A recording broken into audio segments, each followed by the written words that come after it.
allow me to spin thee my life's tale, and tell ye all you good gentlemen and ladies in attendance about my duties as the mighty King of England.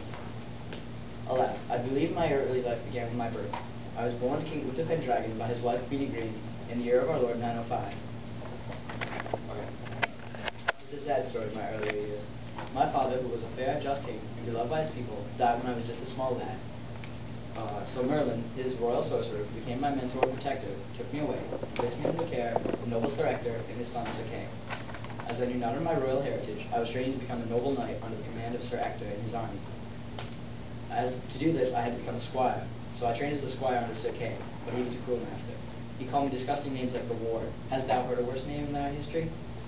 Anyway, I digress.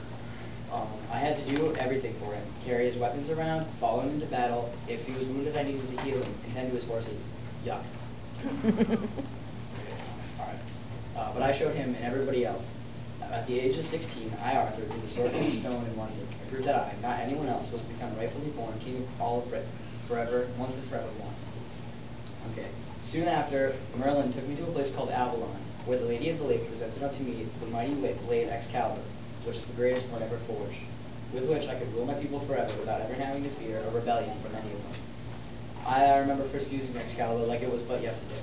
The brilliant blade shone as a million suns as I, Arthur, drove the Saxons from England once and forevermore. Here, have a look at the magnificent blade. Anyway. At the age of 18, I married the beautiful Queen Guinevere, who brought I, in her great generosity, the Round Table as a wedding gift. The Round Table became the namesake for my group of knights, the Knights of the Round Table, who I formed to help me in my command and as a symbol. The Round Table symbolized brotherhood, respect, and equality. We all sat equally. There was no head to the table, as it was completely round.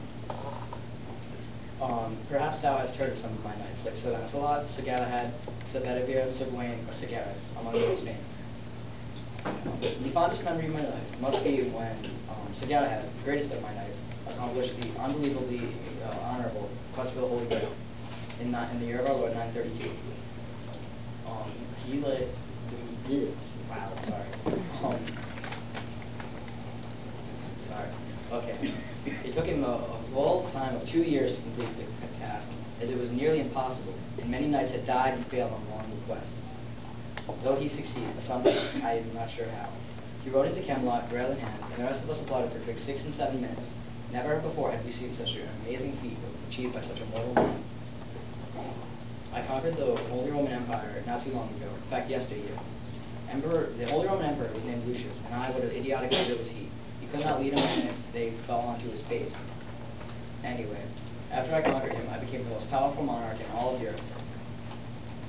Many people say they would kill to be king. They believe being king is a life of relaxation and luxury. Alas, I wish they were correct. But let me assure all you good people, being king is the most difficult following. The first of my many responsibilities as king is to keep my loyal noble vassals, or subjects, in line. These lords are quite annoying at some points. They want me to give them more land, lower their taxes, which are already quite low, if thou were to ask me, or sometimes even let them go free altogether, as they are not happy with my rule. But I'm unique as a king, though, as I keep my own knights, obviously the Knights of the Round Table, to protect me. Most of my contemporaries, like King Charlemagne, depend on their rebellious lords for protection. Beshrew me if I'm caught in that state. Anyway, the second of my responsibilities is assigned by His Holiness the Pope. I am to rule justly and as the Church would allow, though methinks this is simply for the taxes that my mighty kingdom can provide. The third and most important of my responsibilities as king, specifically one of the greatest kings ever, is to simply allow and keep my peasants safe. If any foreign invader comes, it's my job to get rid of them before any calculable damage occurs to any of my people.